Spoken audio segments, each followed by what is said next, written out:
Hi everyone, welcome back to Blinkit Pitstop, our talk series where we talk to founders of emerging brands and hear their stories.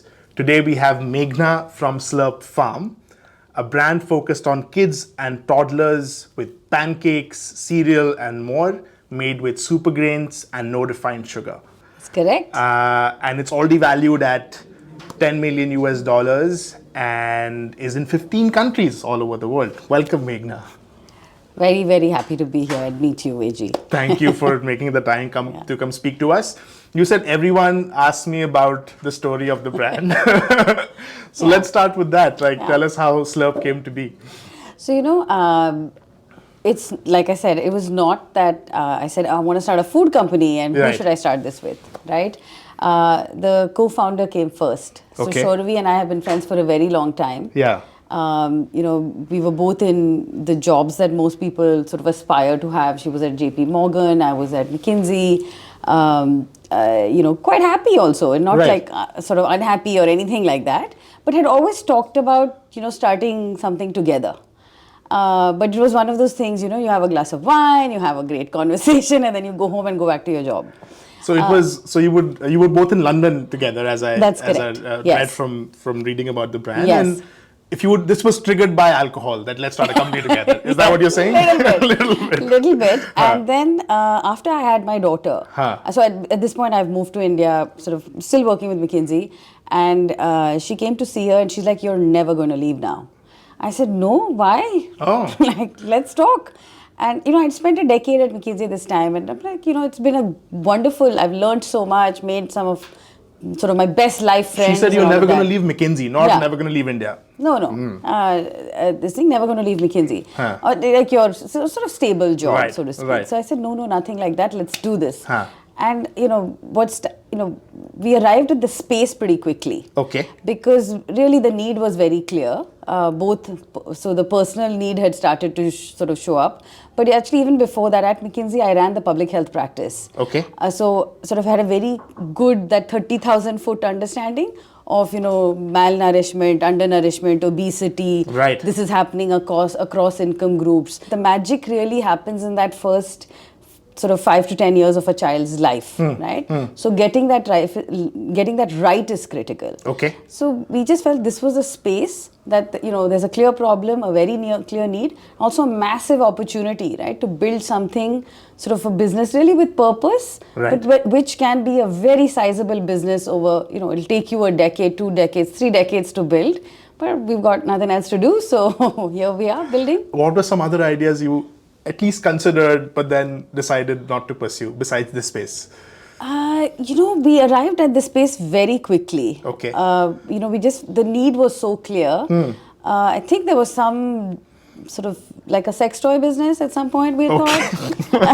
So very different. Either make creation of kids or what happens after they're created, okay? Correct. But I think, this was the one, to be honest, that I felt passionate, and both her and I felt, because, building any business, right, is a long-term endeavor. Yeah. And to build a brand especially is most definitely a long-term endeavor. And so to maintain that level of energy and passion, you need something that drives you and excites you every morning. And this is not something I'm going to get bored with. You knew that? I knew that. Okay. So here we are. That's sort of amazing. 7 years later, and still very excited. And so I was going to ask you about your kids, because I assume they were the real culprits why you started this business. Is that right? Yeah. So I think, how old are they? What are their names? So I have one daughter. She's 10 years old. Her name is Nandita. She's in quite a few Slurp Farm commercials. Okay. Shauravi has 2. Okay. She's a boy and a girl. The boy is 8, the girl is 4, going on 14. Because the idea, I would say, fructified, because, you go from that 30,000 foot level where you're understanding the data to a N of 1, right? And this child is a non-trivial activity, feeding a child a nutritious, healthy meal every day and getting that right. And also, the more mums we spoke to, we realized that we are definitely not alone. We also realized that if we don't get taste right, Yeah. then we're just wasting our time, right? course. Because people buy it once. So that because our customer and consumer is different. Absolutely. Right? The mother buys it because of health, but she only will buy it again if the kid eats the I had that question because Yeah. I think acquisition for you is Yeah. the parent, but adoption for you is the child. Correct. And a kid will eat whatever they want to eat. Correct. Right? And for you, repeat purchases is really the driver of Absolutely. success. Yes. So how did you get that right? Like, do you have like a toddler testing lab where you get the taste right, even when with Yeah. all these ingredients removed, which are the stuff that kids love? Yeah. But we also come from a country with one of the greatest food cultures, right? Okay. And so we knew that the answers lay here. Okay. In our grandmother's kitchens, if you will. So whether Right. it is the grains that we chose, or the kinds of sugars, or the kinds of spices, we knew that, you have to innovate. You will get to the right answer, but it will just take a bit of time. What was a product that bombed before you realized that? We have You don't have enough time for that. But our first cookies, we made them with applesauce. Okay. And I want to say Shauravi's grandmother ate them and said, I don't know if I'll buy them.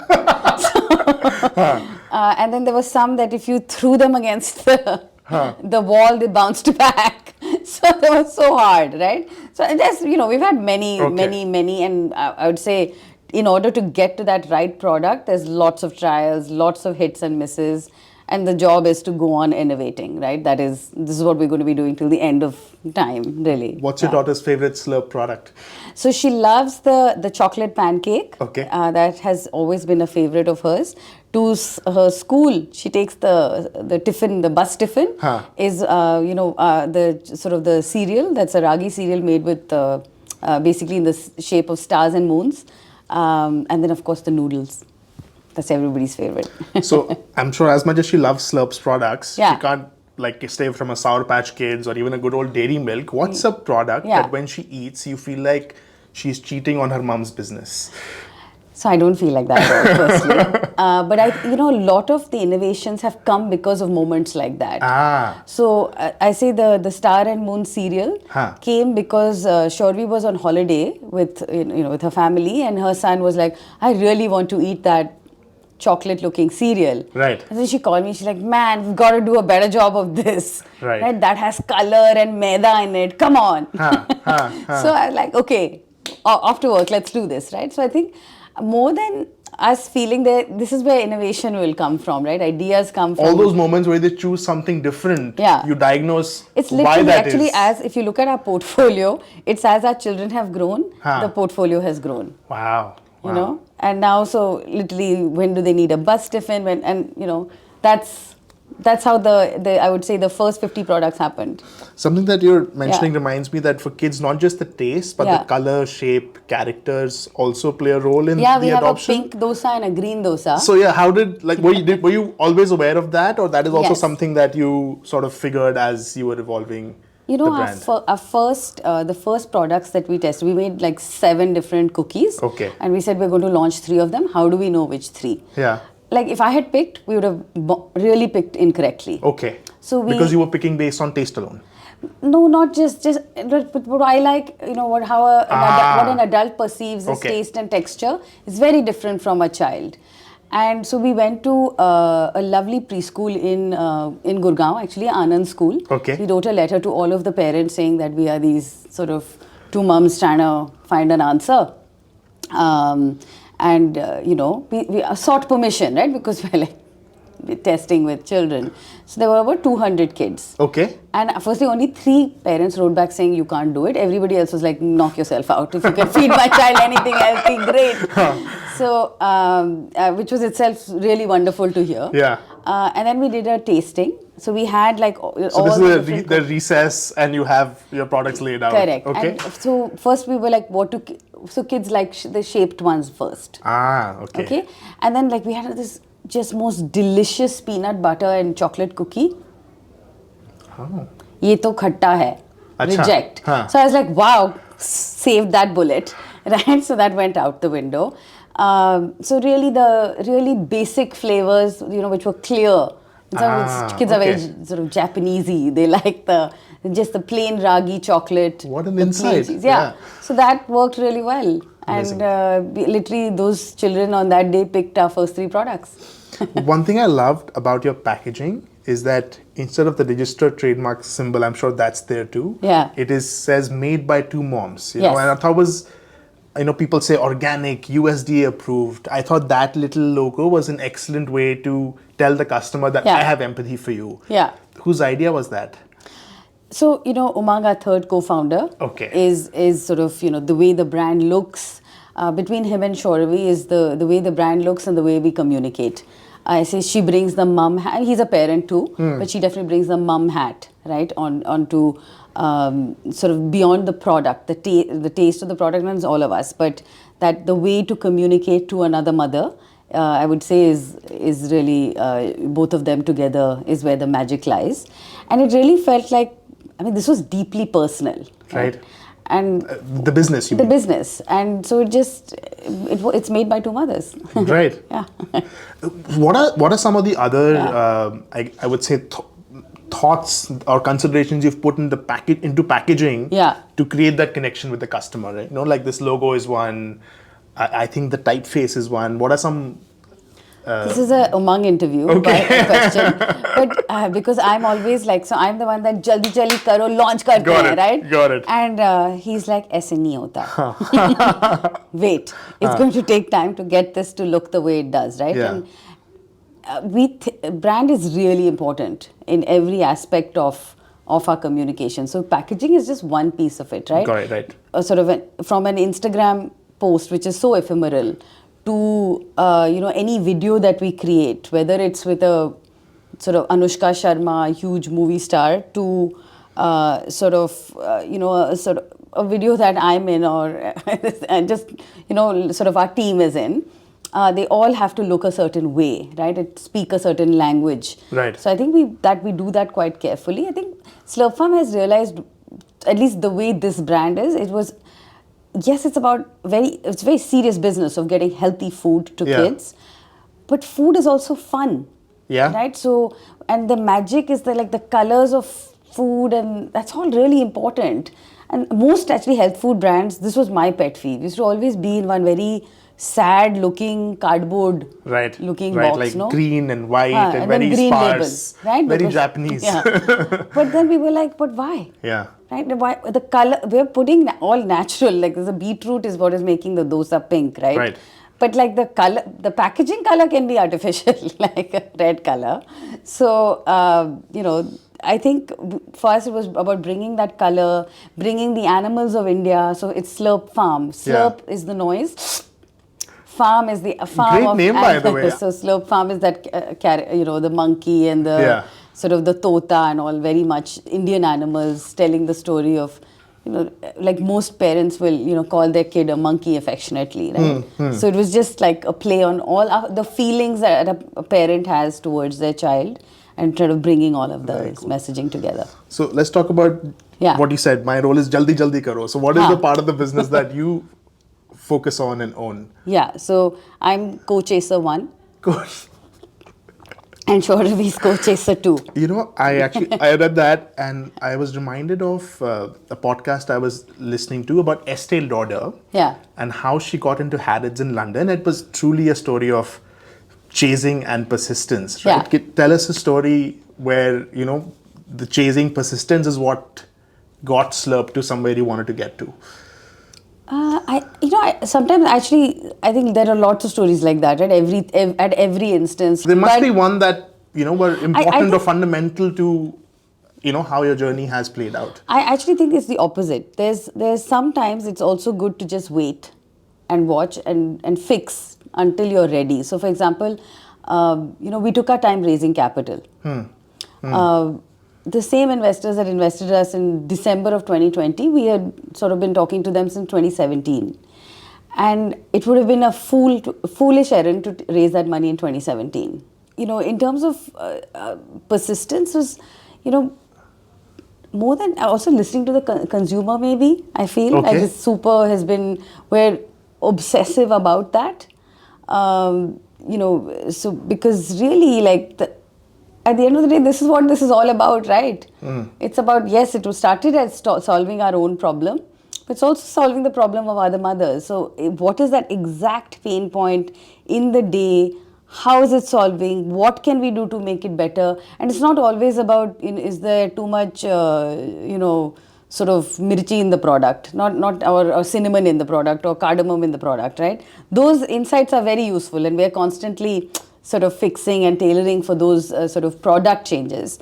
But that package, if you can open it this way, it's quicker versus this.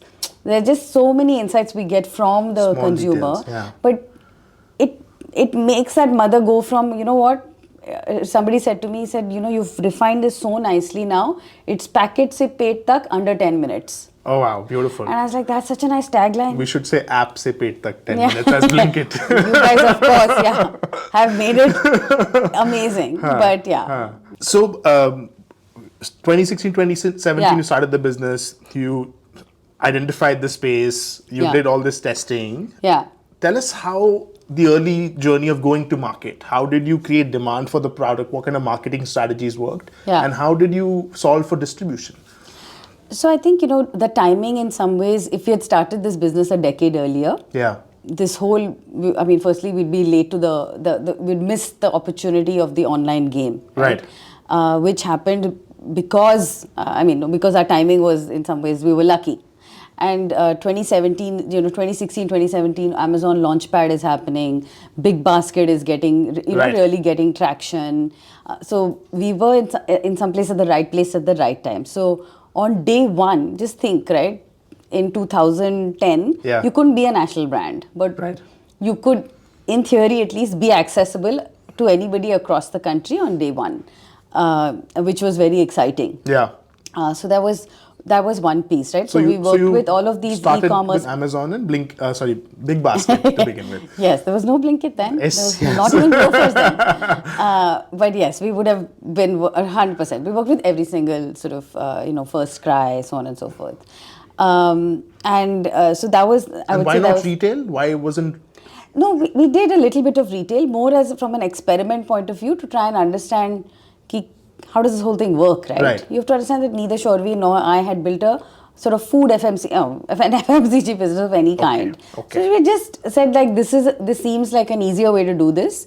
Let's build this, focus on this, build it out, figure out, get feedback from the consumer, hear, And at this point, you hadn't raised any money. This was no. This was all our Provident Fund money. Yes, we had raised. She always says, she's like, the dreams, we fueled the dreams of our 30s with the savings of our 20s. Very quotable, So it was our, I guess, life savings. And so that was one piece. On the marketing, I guess, we did social media. So Instagram, and a lot of people discovered us through that. And then it was just good old-fashioned word of mouth, one mother telling another mother. Yeah. I think, for us, that really helped, right? Because look at any mother's phone. She's on at least 4 WhatsApp groups related to her child. The school WhatsApp group, the playground, some activity WhatsApp group, that is sort of besides family WhatsApp groups. Right. And so a lot of the, in the early days, I would get screenshots from friends saying, hey, this showed up on my school WhatsApp group. Right. Another time I was standing in line to buy my kids books for the next year, and this mother taps me on the shoulder and she's like, what is this the pancake that Nandita brings to class every day as her tiffin? So I was like, oh, that's this thing. And she's like, oh, how are you marketing it? I was like this in line. You tell the next lady. So broadly, it was one mom telling another mother. Really is how this brand has grown, I'd say the initial phases was just that. People trying, people liking, people buying, and people buying it again and telling 5 friends, right? Whenever we would go to we do a lot of pop-ups and get people to try, because there's a lot of, also there was, healthy means it won't be tasty. Right. So we had to get past that, right? And I think our pancake product really helped break that barrier, smash it actually. Because firstly, it was also a very Instagrammable thing, right? People like to sort of share photos of, they look really beautiful. Right. With some fruit, bananas on top and honey dripping down the side. It's yummy. And I always joke, like people used to think we were a pancake brand for a while. Right? We had many products. And I heard you've recently launched a new brand. Yes. Tell us about that. Yes. So, during COVID, it's when our D2C sort of journey really accelerated. And we used to call every single customer that ordered on the site. And there were a few who were being really shifty with like, I don't really have a kid. So because you ask the question, so, do you have a kid? Like, what is your child like? You're asking what products did you try and so on and so forth. Which one did your child like? It's like, no, I make it for myself. And then we started getting a bit of feedback. They were like, this is really exciting. But, can you up the protein on this? Can you give me a no sugar? I know you have no refined sugar, but I also want a no sugar version because I'm on the whatever diet or I'm a training for a marathon or I'm a glucose monitoring. There were all those people with specific needs started coming to us. We can do a better job for that exact customer. Wow. Huh. And at this point, we had also, we had really learned how to work millets. Right? We are the country's most innovative brands actually, in the space of millets, by far. Right. Okay? We make really the best products you can find with millets. Really, really, we know how to make them delicious. Is it something that you knew going into the business or no? This has been a discovery? No, that was a discovery, We realized that these are such nutritious grains. Firstly, it's a family of grains. Each one of them has their own superpower. In addition, they're like really good for the climate. They take a lot less water to grow, no pesticides, so they're born organic. It ticked every single box. Right. Of a mum, of anybody who cares about the world that we live in, right? So it just felt like this could be a part of a sort of a broader global solution. Right. This is when I think we realized that what we were running after was actually could be a lot bigger. And so this is where your public health background correct kicked in even more. Yeah, and Millé became just that, right? So we're like, it's going to focus on that 24-year-old to 45, 50-year-old who's looking to eat healthier, is either in their first job or second job, is starting to, order trash in the middle of the day and what is that alternative for a better breakfast, better snack, or, or really be at the center of their plate at times where things are going south. So that was one thing. The second was, for far too long, we as a country have exported sort of commodities and imported brands. Right. Look at so many of the brands on this thing. You all know what I'm talking about. It really felt this is our time. Nadu, baby. Right? This is our time, right? And it's really time to build an Indian brand for the world. Yeah. And so we just felt like this is it. And sort of, with millets, with other sort of indigenous super grains, we can make something really magical happen. I was telling one of my colleagues that I'm speaking to Meghana from Slurrp Farms. Yeah. She also doesn't have kids and she's like, I eat Slurp's pancakes, right? Isn't it challenging to build two brands? Why not call it Slurp, Slurp for adults? Because even this friend, she didn't know about Millé, that it's from Slurp but meant for her. Yeah. And she would have happily consumed Slurp Farms. Yeah. Why did you decide that we'll do a separate brand? Yeah. With all the consequent challenges of building two brands? So I think, for us, it's very, you always have to mean something to somebody, right? And with Slurp Farm is always going to be a kids food brand. Really, the vision is to be India's most loved kids food brand, right? Okay. And we have, in some senses, achieved some of, obviously there's a lot more to do. But for people, when they think of Slurp Farm, they think of ragi, they think yummy pancake, and they think, made by two mothers, right? Yeah. But it's very much a children's food brand. The way it looks, Umang has worked so hard to give it that look and feel. And, I'd say we are going to go hard on it. That's a huge market. It's 16,000 crores of, in the categories we operate, at least. Right? So we're just going to build there, I'd say, and just become core and mean something to somebody. With Millé, we will do the same in terms of that person who's looking to eat healthier, whatever it is, what that means to them, right? We're also figuring out what will work, what won't work. The same journey we took with Slurp Farm, in 3 years, we'll hopefully do it faster in terms of achieving that fit and so on. But yeah, I think that's why separate. Got it. Yeah. Got it. So Millé launched in December of last year, right? What is the strategy of business building for Slurp that didn't work for Millé? It's very early for Millé. I think, see, you've got to also understand, in the beginning, Slurp Farm only had 2 mummies. Yeah. Okay? Millé has Anushka Sharma. Fair enough. It's her, it's got a leg up on the first day, right? It's not just sort of Shauravi and Meghana telling the story. It's a sort of a face that everybody recognizes. So I think we're just going about it very differently. Okay. Right? Also, I think there are just things that we have learnt on the way that we don't necessarily, we're skipping steps. You're not beginners anymore in that way. And also there's a team, right? There were 3 of us when we launched Slurrp Farm. There's 75 people now. So things are just going to be faster. It's great fun. And Anushka Sharma is also an investor in the brand. Did that happen through an accident or? Throughout this journey, I've looked for silver bullets. I found 0. So everything that has happened is by design. Okay. So Anushka, though, what did happen not by accident is that she was a consumer. And, sort of her team had reached out and we just, we did feel like she was a very big movie star. It's a bit early. But it was also like, wow, there's an opportunity of a lifetime to build something really magical with somebody who cannot, it's like a beautiful fit, right? She really is, she lives like this, she eats like this, she feeds her family like this, right? They are the real deal in terms of they eat millets and so on and so forth, right? No refined sugar, so on.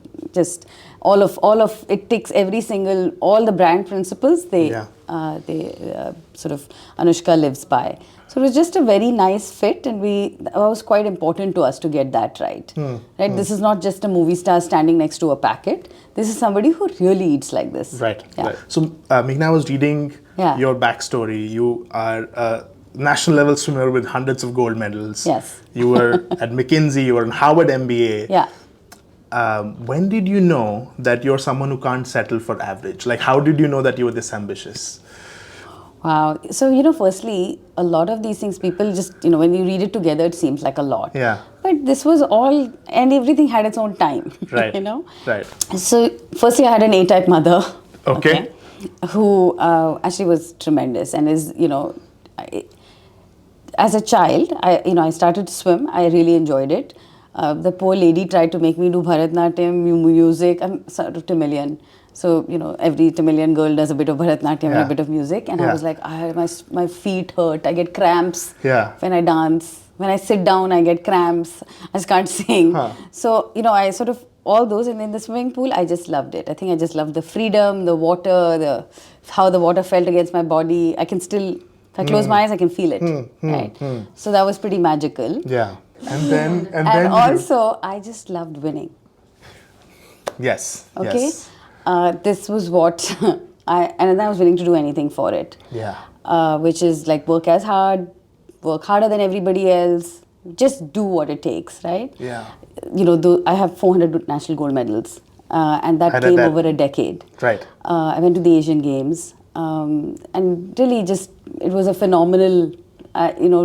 Just great run, right? I really enjoyed myself every single day. And then, but I also knew that there was a shelf life on that. Right.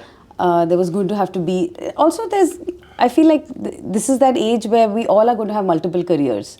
I just had the first one pretty early, right? So that was my first career. The second one was that, sort of going through engineering college. I swam through most of it. Okay. I really started studying only, when I got to Oxford and suddenly had to do a mathematics degree. And realized, wow, I really don't know much. I'm going to have to start from scratch. But made some of my best life friends, met my husband there. And sort of then McKinsey happened. Yeah. And really that was the next decade, right? Where I learned a lot. I learned how to be a professional, how to write an email. Like really all the basics were building blocks of being a professional were put in place there. Really, I think, I owe a lot to that organization. Well, I think what you said it really correctly, that you loved winning. And I can see that spirit when you said, Co-Chasers, where Yeah. you've taken this brand, your ambition from Millé. Yeah. And I can imagine a lot of people who have aspirations may not have that spirit of winning, right? So Yeah. I'm asking you, where does that come from? I think maybe I know what it feels like to stand on a victory stand Right. and have a Right. medal around your neck and close your eyes and have the national anthem play. Wow. Maybe What a feeling. I've always tried to recreate that moment, and Yeah. that's a pretty, I think that doing stuff that makes me happy on Yeah. a daily basis, and that's really important. So not just the goal, the daily joy is Right. quite important to me, and I work very hard to be And that's happy. a rare thing, right? That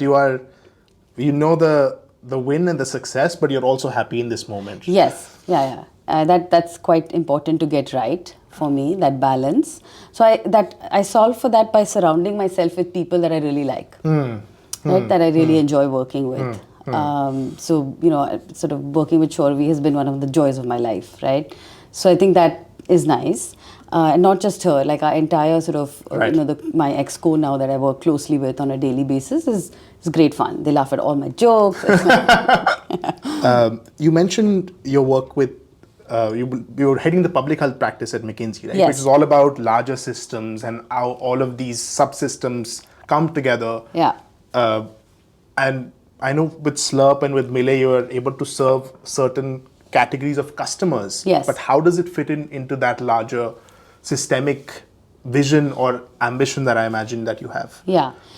So I think one is, I think the way that we see the company is three pieces, right? So one is we will always make positive nutrition products. Okay.